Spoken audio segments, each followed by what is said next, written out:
Assalamu alaikum wa rahmatullahi wa barakatuh. Welcome to Sakib's English Academy, and I'm going to share my classes with you. And I strongly believe that if you are watching my videos, my classes, inshallah, you will be learning a lot. So I just wanna start, and I want to begin with teaching how to make sentences. So my dear lovely students, আমরা সবাই জানি যে ইংরেজিতে কথা বলতে, ইংরেজি লিখতে, ইংরেজি পড়তে, শুনতে আমরা অবশ্যই সাবজেক্ট ভার্ব অবজেক্ট এগুলো আমরা চিনে থাকি, বুঝে থাকি, বলে থাকি। আসলে ইংরেজি বলতে বা লিখতে অবশ্যই আপনার সাবজেক্ট ভার্ব অবজেক্ট লাগবে, যেটা হলো আপনার প্রাথমিক রোলস। একদম প্রথম যে রোলসটা, যে কথা বলার জন্য বা গ্রামার লেখার জন্য বা স্ট্রাকচার হিসেবে সেন্টেন্সের স্ট্রাকচার বলতে আমরা বুঝি সাবজেক্ট ভার্ব অবজেক্ট। আজকে আমি শেয়ার করতে যাচ্ছি যে আমরা কোনো বাক্য সাবজেক্ট ছাড়াও লিখতে পারবো, অবজেক্ট ছাড়াও লিখতে পারবো, কিন্তু ভার্ব ছাড়া কোনো বাক্যই লেখা যাবে না। তাহলে এখানে আমি আপনাদের কাছে এটাই প্রকাশ করতে চাচ্ছি বা বোঝাতে চাচ্ছি যে এই ভার্ব খুবই ইম্পর্টেন্ট। আপনি একটা হাত ছাড়া চলতে পারবেন, একটি পা ছাড়া চলতে পারবেন, কিন্তু আপনি সম্পূর্ণ মাথা ছাড়া অথবা আপনার আত্মা ছাড়া চলতে পারবেন না। ঠিক এই ভার্বটি হলো একটি বাক্যে মাথা বলতে পারেন বা প্রাণ। নর্মালি সাবজেক্টের সংজ্ঞা আছে বিভিন্ন বইয়ে, আমি সেদিকে যাব না। আমি শুধু বলবো সাবজেক্ট অর্থ কে বা কারা, কাজটা কে করে, কারা করে। আপনি ভার্বকে কে বা কারা দিয়ে প্রশ্ন করেন, তাহলে উত্তর যে আসবে সেই হবে সাবজেক্ট। আমি ভাত খাই, খাই কে খাই? আমি সাবজেক্ট। সে আমাকে ইংলিশ পড়ায়, কে পড়ায়? সে হলো সাবজেক্ট। অবজেক্টকে চিনতে হলে আমরা ভার্বকে কি বা কাকে দিয়ে প্রশ্ন করব। অর্থাৎ আমি ইংরেজি পড়াই, আমি কি পড়াই? ইংরেজি পড়াই। অথবা আমি কাকে পড়াই? সাপোজ ধরেন আমি ছাত্রদের ইংরেজি পড়াই, আমি কাকে ইংরেজি পড়াই? ছাত্রদের। কি পড়াই? ইংরেজি। এ বাক্যে অবজেক্ট দুইটা। আর কি দিয়ে যে অবজেক্টটা পাওয়া যাবে এটাকে বলা হবে ডাইরেক্ট অবজেক্ট। কাকে দিয়ে যে অবজেক্টটা পাওয়া যাবে এটা হবে ইনডাইরেক্ট অবজেক্ট। তো অবজেক্ট দুই প্রকার, ডাইরেক্ট অবজেক্ট, ইনডাইরেক্ট অবজেক্ট। ঠিক আছে, এবার আসি আমরা যে ভার্ব। তাহলে ভার্বে যাওয়ার আগে আমি এটা আবারও মনে করে দিতে চাচ্ছি, সাবজেক্ট ছাড়া বাক্য হয়, অবজেক্ট ছাড়াও বাক্য হয়, কিন্তু ভার্ব ছাড়া বাক্য হয় না। অতএব এখানে আপনি অবশ্যই ফোকাস করতে হবে। ভার্ব অর্থ কাজ, কর্মক্রিয়া, আমরা সবাই জানি বা বলে থাকি। তো এই ভার্ব আসলে কত প্রকার? এই ভার্ব হলো আপনার দু প্রকার, এক, দুই। এক হলো আপনার অ্যাকশন ভার্ব, যা করতে সময় যায়, যা করতে সময় যায়। আমি খাই, খেতে সময় লাগে, পড়ি সময় লাগে, খেলি সময় লাগে, লিখি সময় লাগে। আমরা দৈনন্দিন জীবনে যা কিছু করি সবকিছু করতে কিন্তু সময় লাগে, অর্থাৎ সবগুলোকে আমরা অ্যাকশন ভার্ব বলতে পারি। তাহলে অ্যাকশন ভার্ব হলো যা করতে সময় যায়। আপনাকে যদি আমি প্রশ্ন করি খাই কোন ভার্ব, আপনি আনডাউটলি নিশ্চিত বলবেন অ্যাকশন ভার্ব। কেন? খেতে সময় যায়। লিখি কি ভার্ব? Action verb. ঘুমাই কি ভার্ব? Action verb. তারপর কথা বলি কি ভার্ব? Action verb. কেন? অ্যাকশন ভার্বে সময় ব্যয় হয়। এবার আসি আমরা নন অ্যাকশন ভার্ব। তাহলে ভার্ব দু প্রকার, এক অ্যাকশন, দুই নন অ্যাকশন। এই নন অ্যাকশন ভার্ব কিন্তু কাজকর্ম ক্রিয়া না, এটা হলো অকর্ম। তাহলে আমরা ভার্ব বলতে ভাবি কাজ, ভার্ব মানে বুঝি কাজ, কিন্তু আসলে অকাজ, যেটা কাজ না, অকর্ম। এমন একটি ভার্ব আছে, এই ভার্ব হলো হ্যাভ ভার্ব অথবা বি ভার্ব। অর্থাৎ পুরো পৃথিবীতে নন অ্যাকশন ভার্ব অথবা অকর্ম ভার্ব, যেটা কাজ নয় কিন্তু ভার্ব, এমন ভার্ব আছে দুইটি, হ্যাভ ভার্ব এবং বি ভার্ব। আমরা যদি আপনাকে উদাহরণ দিই, আমার একটি গরু আছে। I have a cow. আচ্ছা, আমার গরু আছে, এখানে কোনো কাজ করানো বোঝাচ্ছে? খাওয়া যাওয়ার মতো, সময় ব্যয় হওয়ার মতো কোনো ভাব আছে, কাজ আছে? না, এটা মালিকানা বোঝায়। এই মালিকানা হ্যাভ ভার্বটি, এটি কিন্তু একটি ভার্ব এবং এটাকে বলা হয় নন অ্যাকশন ভার্ব। বি ভার্ব, আপনি অনেক সুন্দর। আপনি অনেক সুন্দর, এটি কি ভার্ব? কারণ আপনি অনেক সুন্দর, অবশ্যই এটা হবে বি ভার্ব, কারণ একটি মালিকানা না, আবার কোনো কাজ করা বোঝাচ্ছে না। যাই হোক, বলতে চাচ্ছি আমার একটি গরু আছে, এটা নন অ্যাকশন ভার্ব। তুমি অনেক সুন্দর, এটা বি ভার্ব অথবা এটা নন অ্যাকশন ভার্ব। তাহলে আমরা কাজ বাদে যে কোনো ভার্ব অবশ্যই সেটা হবে নন অ্যাকশন। আমি একটু প্র্যাকটিস করাই। আমি খাই, অ্যাকশন ভার্ব। সে অনেক ভালো, নন অ্যাকশন ভার্ব। তার অনেক টাকা আছে, নন অ্যাকশন ভার্ব। সে অনেক ভালো, নন অ্যাকশন কেন? কোনো কাজ নেই। তার অনেক টাকা আছে, নন অ্যাকশন কেন? এখানে কোনো কাজ নেই। তাহলে কাজ মানে কিন্তু সময় যেতে হবে, তখন অ্যাকশন। আর যদি কাজ না হয় অন্য কোনো কথা বোঝায়, এটি একটি কলম, এটা কি কাজ আছে এখানে? না, নন অ্যাকশন ভার্ব।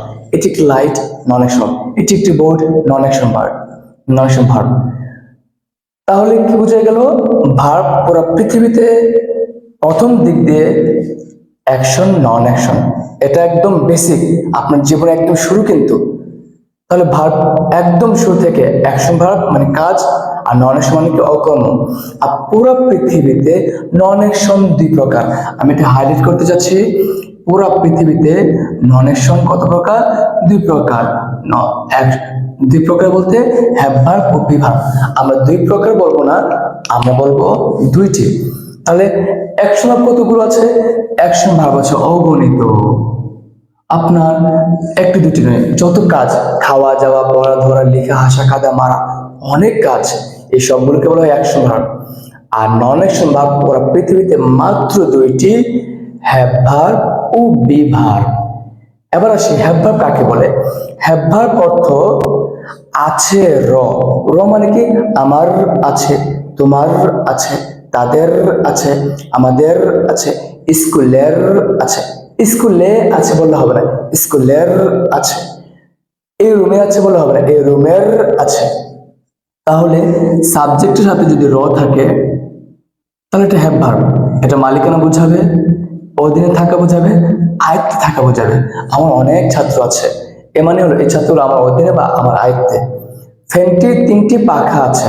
ফ্যানটির ফ্যানটির র আছে সাবজেক্টের সাথে, তিনটি পাখা আছে মানে কি এই ফ্যানের অধীনে বা ফ্যানের আয়ত্তে তিনটি পাখা থাকে। এই হ্যাভ ভার্ব চেনার জন্য এই লাইনটি মুখস্থ করবেন, পাশাপাশি মাথায় রাখবেন হ্যাভ ভার্ব যুক্ত বাক্যে মালিক ও মালিকের জিনিস থাকে। যেমন আমার একটি গরু আছে, আমি মালিক, গরুটি হলো আমার জিনিস।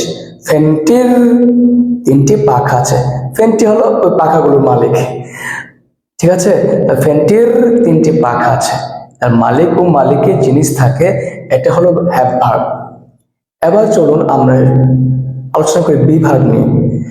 বি ভার্ব হলো নন অ্যাকশনের একটি বি ভার্ব। এই বি ভার্ব হলো কাজ ভার্ব এবং মালিকানা ভার্ব বাদে। দেখেন আমি লিখেছি যে অ্যাকশন ভার্ব মানে কাজ ভার্ব, হ্যাভ ভার্ব মানে মালিকানা ভার্ব, অর্থাৎ কাজ ভার্ব এবং মালিকানা ভার্ব বাদে, অর্থাৎ একই কথা ইংরেজিতে বললে হবে অ্যাকশন ও হ্যাভ বাদে। এই দুইটা ভার্ব বাদে সবগুলোকে বলা হয় বি ভার্ব। বুঝে থাকলে বলেন কি বলেছি? অ্যাকশন বাদে মানে কাজ, খাওয়া যাওয়া, পড়া ধরা। মালিকানা বাদে মানে হ্যাভ ভার্ব বাদে, আমার গরু আছে, আমার চাকরি আছে, আমার সন্তান আছে। এই মালিকানা বাদে এবং হ্যাভ কাজ ভার্ব বাদে, কাজ ভার্ব বাদে, মালিকানা ভার্ব বাদে যত কথা আছে সবগুলো হবে বিভাগ। আপনি সিম্পলি ঢুকান কাজ বাদে, মালিকানা বাদে সব বিভাগ। আপনি অনেক সুন্দর, এটা কি কাজ? এটা কি মালিকানা? এটা বিভাগ। আজ শুক্রবার, এটা কি কাজ? এটা কি মালিকানা? এটা বিভাগ। এটি একটি মার্কার পেন, এটা কি কাজ? এটা কি মালিকানা? মানে বলেছি যে আমার মার্কার আছে না, তো এটি একটি মার্কার পেন, এটাও বিভাগ। এটি একটি ক্লাস, কি বলেছি এটা আমার ক্লাস তোমার ক্লাস, মালিকানা কোন কথা বলছি না, জাস্ট একটা ক্লাস। তাহলে কি বোঝা গেছে যে মালিকানা বাদে এবং কাজ বাদে সবগুলো হলো বিভাগ। তারপরেও যদি কারো কনফিউশন হয়, কেউ বুঝতে না পারেন, আপনাদের জন্য লিখেছি দেখেন। যেমন বিভাগ মানে হলো আছি হয়, মূল কথা বিভাগের মেইন পয়েন্ট হলো আছি হয়। এছাড়াও এই আছি হয় কথাগুলো সাথে আপনি নাম, পেশা, গুণ, স্থান, সময়, অবস্থা, সংখ্যা, পরিমাণ, পরিমাপ এগুলো আপনি শিখতে পারেন এবং শিখবেন অবশ্যই। যে কোনো নামকে বিভাগ বলা হয়। আমার নাম করিম। যে কোনো গুণকে, গুণ মানে কি, অর্থাৎ সে সুন্দর, সে লম্বা, সে খাটো, সে মোটা। স্থান, আমি ক্লাসে আছি, আপনি ঢাকায় আছেন, আপনি বাসায় আছেন। সময়, সময়ের ক্ষেত্রে এখন সকাল, এখন বিকেল, এখন 5টা বাজে, এখন গ্রীষ্মকাল। অবস্থা, মনের অবস্থা ভালো নেই, আকাশ অবস্থা ভালো নেই, ব্যবসা অবস্থা ভালো নেই, সবগুলো হলো বিভাগ। সংখ্যা, আমরা 5 জন, আমি 1 জন, তারা 10 জন, এটা হলো কি বিভাগ। পরিমাণ, 1 কেজি, আধা কেজি, 1 টন, 2 টন, পরিমাণ, এটা হবে কি বিভাগ। পরিমাপ, 5 ফুট 4 ইঞ্চি, 2 ফুট 6 ইঞ্চি, এই জাতীয় সকল কথাগুলোকে বলা হবে বিভাগ। কারণ এখানে এই নাম পেশা অর্থাৎ আছে হয় নাম, পেশা, গুণ, স্থান, সময়, অবস্থা, সংখ্যা, পরিমাণ, পরিমাপ এই কথাগুলো দ্বারা কোন মালিকানা বোঝাচ্ছে না, কোন কাজ করা বোঝাচ্ছে না। অতএব এগুলো বিভাগ। আমার কথাগুলো যদি না বুঝেন, ভিডিওটি টেনে টেনে পজ করে করে আবার দেখবেন, বোঝার চেষ্টা করবেন এবং আশা করি এই ক্লাসটি আপনার খুবই প্রয়োজন। আমি দীর্ঘ 12 বছর 2012 সাল থেকে আজ 2024 সাল চলছে আমি ইংলিশ পড়াচ্ছি। আমার ছোট্ট অভিজ্ঞতা থেকে আমি একটা শেয়ার করতে চাচ্ছি। আসলে ইংরেজি শেখার একদম শুরুটা হলো এটা। আপনার জীবনে একদম শুরু যে কাজ, সাবজেক্ট, ভার্ব, অবজেক্ট, তার আগে আপনি এবিসি শিখবেন, তারপর আপনি জেন্ডার, নাম্বার এগুলো শিখবেন। কিন্তু আপনার ইংরেজি বাক্য লেখার একদম বেসিক হলো যে এখান থেকে সাবজেক্ট, ভার্ব, অবজেক্ট আর ভার্বের এই হলো। আমরা বেশিরভাগ সময় দেখি ভার্ব 2 প্রকার, ফাইনাইট, নন ফাইনাইট বলা হয়, অবশ্যই সেগুলো আছে, কিন্তু তার আগেও আমাদের একদম বেসিক হলো, একদম প্রথম সিঁড়ি হলো অ্যাকশন ভার্ব, নন অ্যাকশন ভার্ব। এখান থেকে ভার্বের গবেষণা শুরু হয়েছে। ইনশাল্লাহ এটি আমাদের প্রথম ক্লাস। ইনশাল্লাহ আশা করি খুব শীঘ্রই আপনারা আমাদের দ্বিতীয় ক্লাস পাবেন। সে পর্যন্ত সবাই ভালো থাকবেন, সুস্থ থাকবেন। পরবর্তী ক্লাস দেখার আমন্ত্রণ জানিয়ে আজ এখানে শেষ করছি। আল্লাহ হাফেজ। আসসালামু আলাইকুম ওয়া রাহমাতুল্লাহি ওয়া বারাকাতুহু।